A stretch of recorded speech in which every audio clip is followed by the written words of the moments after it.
Hi guys, and welcome to the Halloween Spectacular Cinetonic.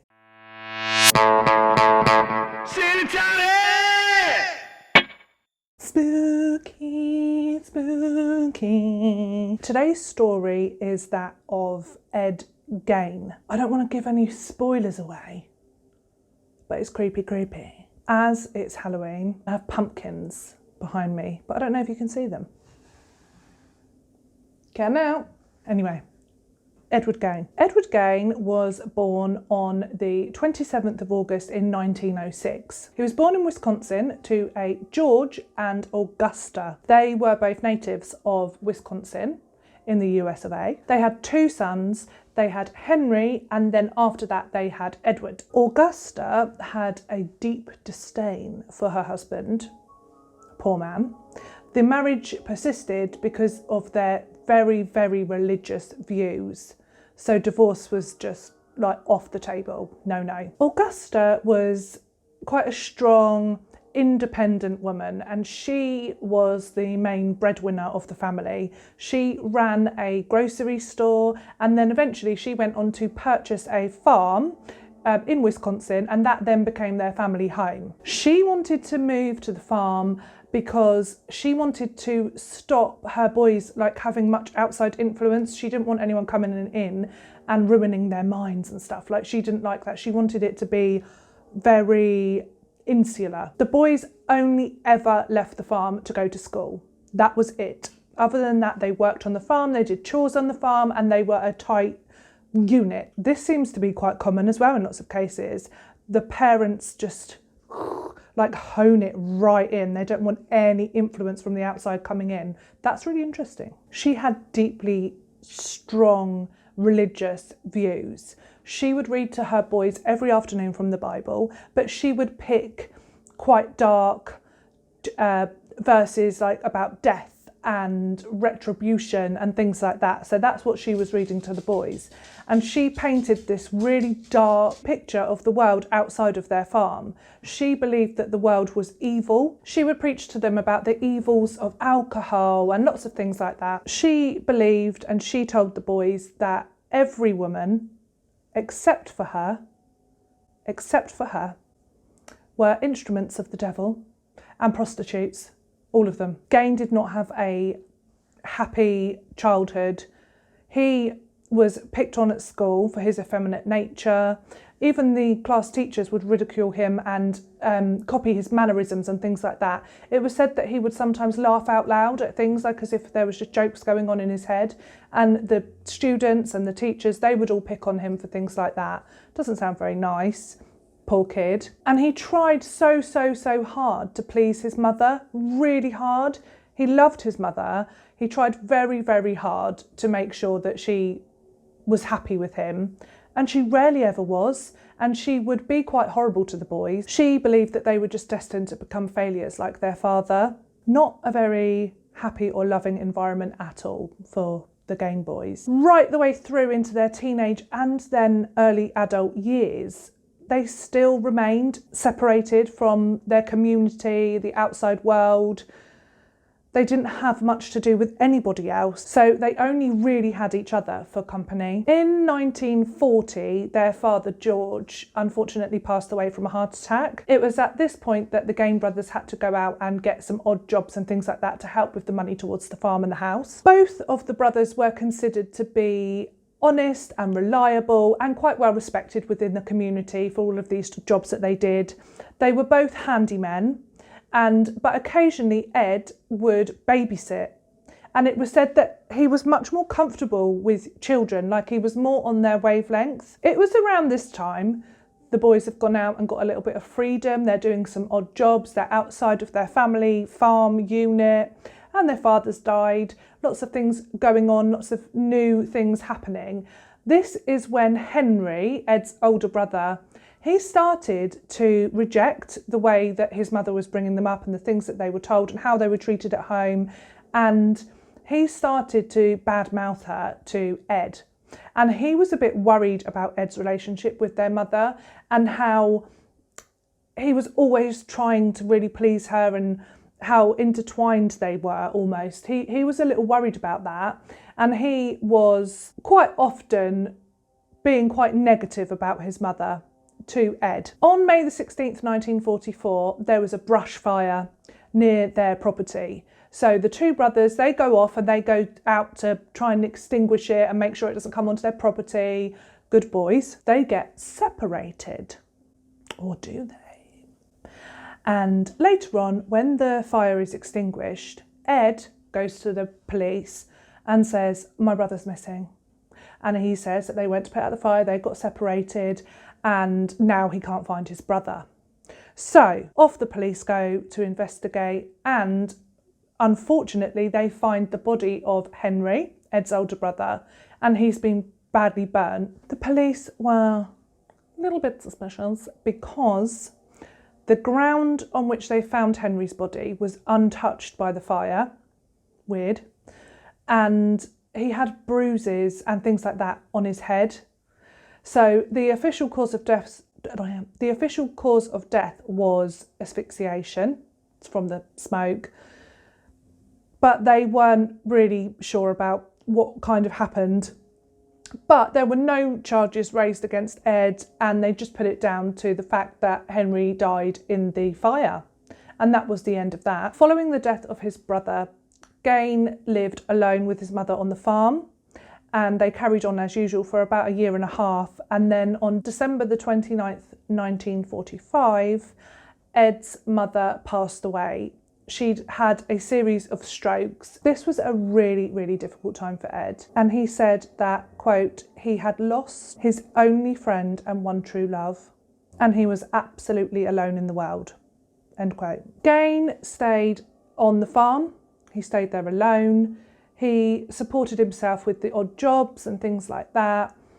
He boarded up most of the rooms that his mother had lived in, and he kept them as a sort of shrine to her. He didn't touch a single thing. He just boarded those rooms off. He lived mainly in a small room next to the kitchen, and at this time he started to become interested in death cult stories and adventure stories as well. So that's how he was spending his time. He was doing his odd jobs and reading these sort of books. On the 8th of December 1954, something strange happens in Wisconsin. There's a bar, and a Mary Hogan works at this tavern, bar. The police go because there's just some weird stuff going on. Mary Hogan has gone missing. There is a pool of blood and a bullet casing from a .32 caliber on the floor, and no sign of Mary Hogan. Well, what happened there? What happened to Mary? Nobody knows at this point.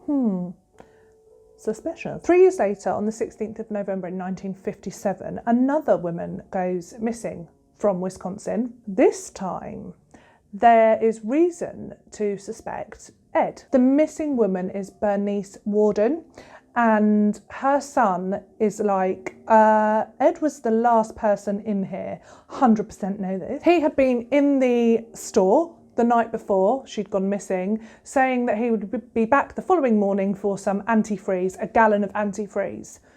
And I wonder why. Anyway, so when the police then look, the last receipt of the morning, that she's gone missing, is for Ed for his gallon of antifreeze. So of course, they're going to go and speak to Ed, aren't they? This is where it gets grim. If you're like super sensitive to goriness, skip ahead. When the police search Ed's house, they find all sorts of things. Things that you wouldn't ever in your wildest dreams expect to find. Maybe like you wouldn't even expect to find one of these things, let alone all of them. It's a bit crazy. First and foremost, they find poor Bernice. She's in the shed and her body has been decapitated and she's been hung upside down, and the her torso has been opened, like when you're like, you know, like with animals when they do that. So he'd worked... Stop it. The house is disgusting, unkept, filthy. He's not been looking after himself or the property or whatever, but that is completely like beside the point because of all the other things that they find in his house. The first thing I'm going to tell you that they found really got me. I was like, okay. And there's probably more weird shit than this, but it really made me feel like, They found a belt, you know, a belt like you wear around your trousers, made of female nipples. All sewn up together. You can look at that picture. You can go and find that online if you so wish. All sewn up together with the proper like, you know, like a proper belt. So he's put like the metal bit so you can do that, you can do it up. A belt made of female nipples. What? So for some reason that one always, that gets me. That's just grim. He then confesses to the police that between 1947 and 1952, he had made as many as 40 evening visits to the local cemeteries to exhume bodies and Now, he would exhume bodies of recently deceased middle-aged women that reminded him of his mother, and it would seem that he was making a bodysuit from skin, all sorts of things, faces of these women. He'd taken the faces off.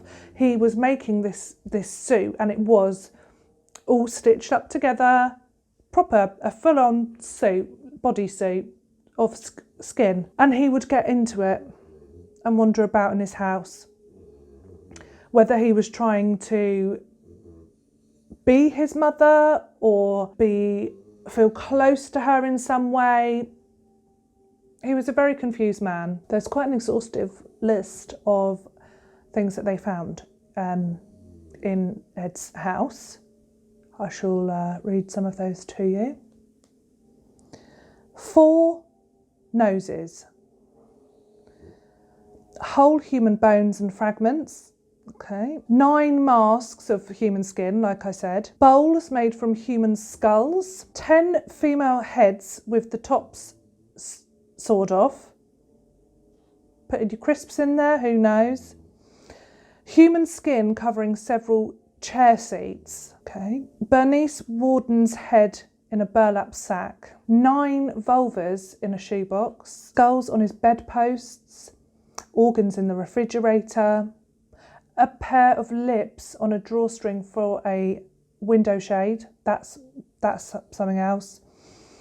The belt made from female nipples, like we discussed. A lampshade made from the skin of a human face. That's an interesting picture, that one. A corset made from a female torso, skinned from the shoulders to the waist. Leggings made from human skin. Bernice Warden's heart in a plastic bag, a young girl's dress, fingernails from female fingers, and a wastebasket made from human skin. This was definitely the right story for Halloween, 100%, because that's just so scary, isn't it? Now, most of these artefacts were made from the bodies that he'd exhumed from the graveyards. If we go back to 1954, where Mary Hogan, the taverna worker, went missing. There was no trace ever found of her until the police then searched Gein's house. And unfortunately, she was a victim of Gein's.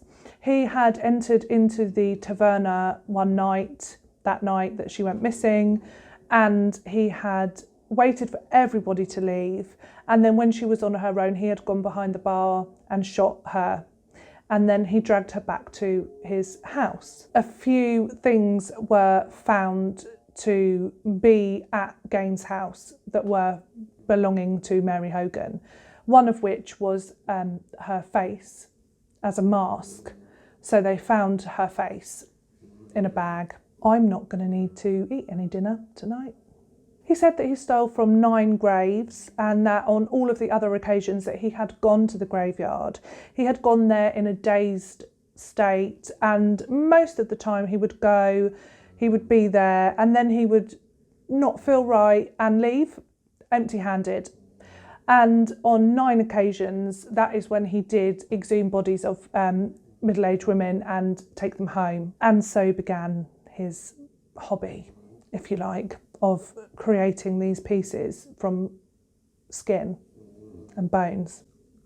So the county sheriff, Art Schley, I really don't know how to pronounce that, I'm very sorry. Art, when he was interrogating Gein, it was said that he assaulted him and he banged his face against a wall. And because of that, Gein's statement was inadmissible in court. And at age 43, not long before Gein's trial in 1968, Art died of a heart attack, and many people believe that the whole stress of the case and what they'd found, which is incredibly gruesome. There's one thing speaking about it and even looking at a picture, but being part of that investigation and finding those things, yeah, that's got to take its toll. So he had a heart attack and he passed away. Friends of Art said he was truly traumatised by the case. One of his friends said, quote, "He was a victim of Ed Gein's, as surely as if he had butchered him," end quote. There was only evidence that Gein murdered 2 women, Mary Hogan from the Taverna and Bernice Warden. Both of the women were shot, and then Ed used their bodies to make and create things. All of the items that they found were photographed and then they were disposed of. On the 21st of November in 1957, Gein was arraigned on 1 count of first-degree murder, where he pleaded not guilty by reason of insanity. Gein was diagnosed with schizophrenia and found mentally incompetent and therefore unfit for trial. He was sent to the Central State Hospital for the criminally insane and later sent on to a different hospital. In 1968, doctors believed that he was mentally able to confer with counsel and have a defence, so he would stand trial. The trial began on the 7th of November in 1968. Gein was found guilty on the 14th of November.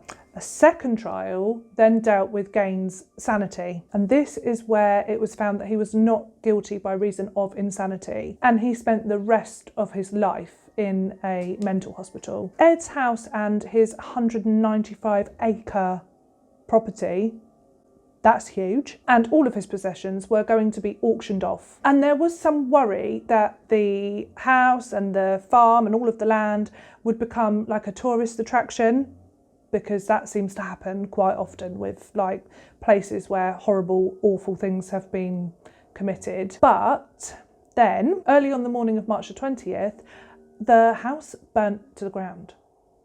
And arson was suspected, but they never did get to the root of what actually happened. But they believed that arson was involved and the house just was no more. Gein's 1949 Ford sedan was auctioned off for $760 to Carnival sideshow operator Bunny Gibbons. And he charged Carnival goers 25 cents to have a sit in it. Gein died on July the 26th, 1984 from lung cancer at the age of 77. Gein's story was adapted and written into books, films, Psycho. Things were based on his story.